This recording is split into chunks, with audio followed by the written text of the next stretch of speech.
Class 9th exercise 7.2 question number 8 कह रहा है so that angles of an equilateral triangle are 60 degree each. सबसे पहले हमको क्या करें, ये कुछ नहीं दिया है, ये कह रहा है कि इक्विलेटरल ट्रायंगल, तो एक ट्रायंगल बनाएंगे। इक्विलेटरल में क्या होता है कि सभी साइड क्या होते हैं, आपस में इक्वल होता है। तो ये साइड और ये साइड सभी क्या होंगे, इक्वल होंगे। ये इक्विलेटरल है इसीलिए। और कह रहा है कि आर इच 60 डिग्री, और सभी को आपको प्रूव करना है कि इसके एंगल कितने होते हैं, 60 डिग्री। तो सबसे पहले यहाँ पे नेम रख लेंगे ए बी सी, और इक्विलेटरल है इसीलिए सिंबल लगा देते हैं। तो हम लिख देंगे कि we know that in equilateral triangle में A B equal to B C, A B equal to B C और इक्वल टू सी ए। अब हम क्या करेंगे कि ए बी और बी सी को उठाएंगे, इन दोनों को सबसे पहले आपस में कंपैरिजन करके उठाएंगे। तो हम जानते हैं कि साइड के सामने वाली एंगल क्या होती है, इक्वल होती है। तो ए बी ये है और ए बी के सामने वाली एंगल कौन सा है, तो एंगल सी, ये इक्वल हो जाएगा। और चीज़ है बी सी है, बी सी के सामने वाले एंगल कौन सा है, तो एंगल ये, देखिए एंगल ये वाली इसके सामने है, साइड के सामने एंगल, तो ये वाली क्या हो जाएगा, इक्वल हो जाएगा। तो क्या हो जाएगा, एंगल ए। इसको किस मेथड से हुआ है, तो लिख देंगे यहाँ पे कि अपोजिट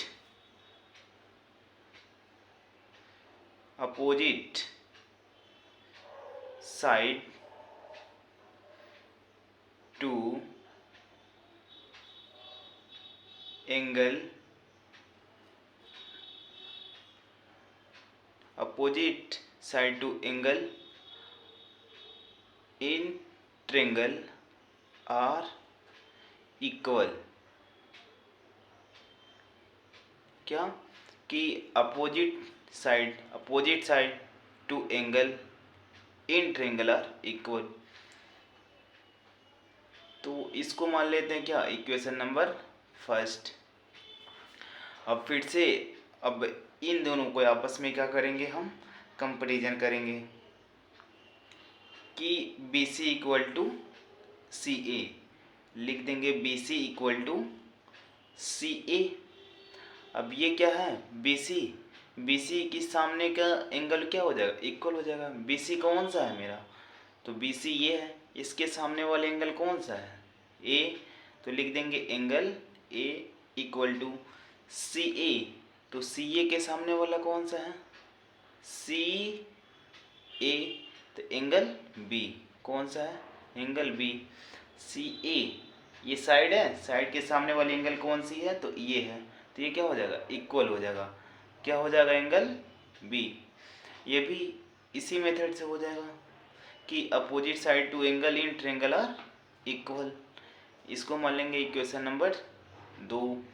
अब क्या करेंगे कि इक्वेशन फर्स्ट और इक्वेशन सेकेंड से, equation first and equation second से हम क्या कर सकते हैं कि angle A equal to angle B equal to angle C, सभी एंगल क्या हो जाएंगे, आपस में इक्वल हो जाएंगे। क्यों, एंगल ए के सामने क्या है, बी, एंगल ए के सामने है बी, और इसमें भी क्या है, एंगल सी और एंगल ए इक्वल है। तो ये भी कह सकते हैं एंगल सी, सब एंगल क्या हो गए, इक्वल हो गए। तो अब पूरे ट्रायंगल को उठाएंगे, angle A plus angle B plus angle C, angle A plus angle B plus angle C equal to 180 degree. एक ट्रायंगल में का सम कितना होता है, 180 डिग्री। अब आगे क्या करेंगे कि सबको यहीं पे रख देंगे, angle A plus angle B के जगह पे एंगल ए रख दीजिए, प्लस एंगल सी के जगह पे एंगल ए रख दीजिए, इक्वल टू 180 डिग्री। अब क्या करेंगे, तीनों एक दें तो 3A angle equal to 180 degree equal to 3 angle A equal to 180 है। तो अब इसको उठा करके इसके नीचे भेज सकते हैं। तो लिख देंगे एंगल A इक्वल टू 180/3।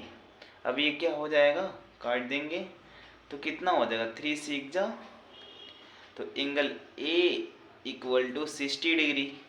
या इसको हम ऐसे भी कर सकते हैं क्या, angle A equal to angle B equal to angle C equal to 60 degree. यही आपको प्रूफ करना था।